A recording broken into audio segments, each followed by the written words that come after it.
ঝিনাইদহের ঐতিহ্যবাহী শাহী মসজিদ। বহু বছরের পুরনো এই মসজিদে নামাজ পড়ার পাশাপাশি নানা আকাঙ্ক্ষা পূরণেও আসেন অনেক মুসল্লি। মুঘল যুগের অনন্য নিদর্শন সুলতানি আমলে নির্মিত এই মসজিদটি হাজার বছরের সাক্ষী হয়ে মাথা উঁচু করে দাঁড়িয়ে আছে ঝিনাইদহের শৈলকুপার ঐতিহ্যবাহী শাহী মসজিদ। দরগাপাড়ার সবচেয়ে প্রাচীন এই মসজিদটি নির্মিত হয়েছিল সুলতানি আমলে। মসজিদের গায়ে দেখা মেলে মুঘল স্থাপত্যের নান্দনিক সব নকশা।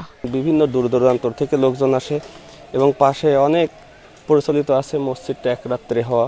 স্থানীয়দের কাছ থেকে জানা যায়, শৈলকুপার প্রাকৃতিক সৌন্দর্যে মুগ্ধ হয়ে 1523 থেকে 1524 খ্রিস্টাব্দে সুলতান আলাউদ্দিন শাহের পুত্র নাসিরউদ্দিন শাহ মসজিদটি নির্মাণ করেন। এর চার কোণায় রয়েছে 6টি মিনার।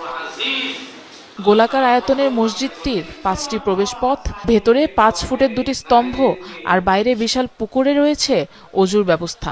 এই শাহী মসজিদের গোরস্থানে শোবার জন্য মানুষ নিয়ত করে, নিশ্চয় কিছু না কিছু আছে।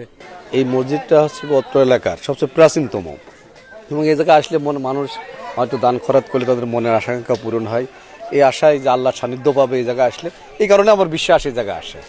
আমার বেটার বড় যাতে বাচ্চাটা ভালো ভালো থাকে, সুস্থ যেন থাকে, ভালো ভালো যেন হয়, এইরকম আশার জন্য আইছি।